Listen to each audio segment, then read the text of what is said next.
पाटपन्हाळा धनगरवाडा रस्त्याचा प्रश्न मार्गी लावा, अन्यथा आमरण उपोषण। राधानगरी तालुक्यातील पाटपन्हाळा धनगरवाड्याकडे जाणाऱ्या मार्गावर शेतकऱ्यांनी चर मारून तारेचे कुंपण घातले आहे। धनगरवाड्यावरील विद्यार्थ्यांना शाळेकडे येण्यासाठी हाच पर्यायी मार्ग आहे। त्यामुळे धनगरवाड्यावरील ग्रामस्थांनी विद्यार्थ्यांची शाळा बंद ठेवली आहे। त्यामुळे शाळा विद्यार्थ्यांअभावी 16 जून पासून बंद आहे। Doctor D Y. Patil polytechnic Kasba Bawada Kolhapur शासनाच्या सर्व प्रकारच्या स्कॉलरशिप्स उपलब्ध।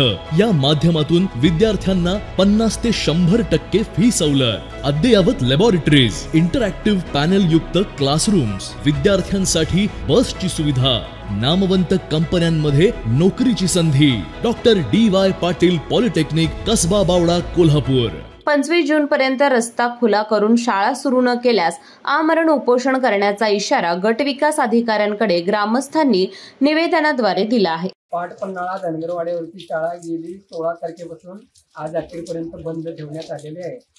तर पंचायत समिती अधिकाऱ्यांना आम्ही गेल्या 10-15 दिवसापासून पाठपुरावा करतोय, तर पंचायत समिती किंवा गट शिक्षण अधिकाऱ्यांनी तिकडे दुर्लक्ष केलेलं आहे।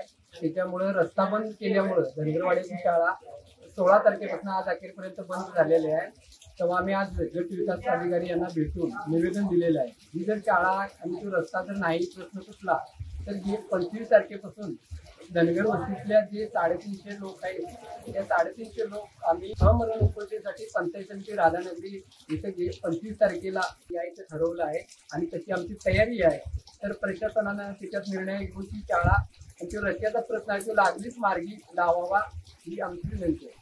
दरम्यान प्रभारी गट विकास अधिकारी डॉक्टर संदीप भंडारी यांनी संबंधित ग्रामसेवक, सरपंच यांना बोलावून घेऊन याबाबत योग्य तो मार्ग काढण्याची ग्वाही दिली आहे। यावेळी माजी सरपंच बाबूराव बोडके, संदीप बोडके, बजरंग बोडके, दादू गावडे, भागोजी बाजारी, दुहू बोडके, प्रकाश लांबोरे आदी उपस्थित होते। केके न्यूज साठी राधानगरीहून मिलिंद कांबळे। अशाच नवनवीन अपडेट पाहण्यासाठी आमच्या केके न्यूज चॅनेलला सबस्क्राइब करा।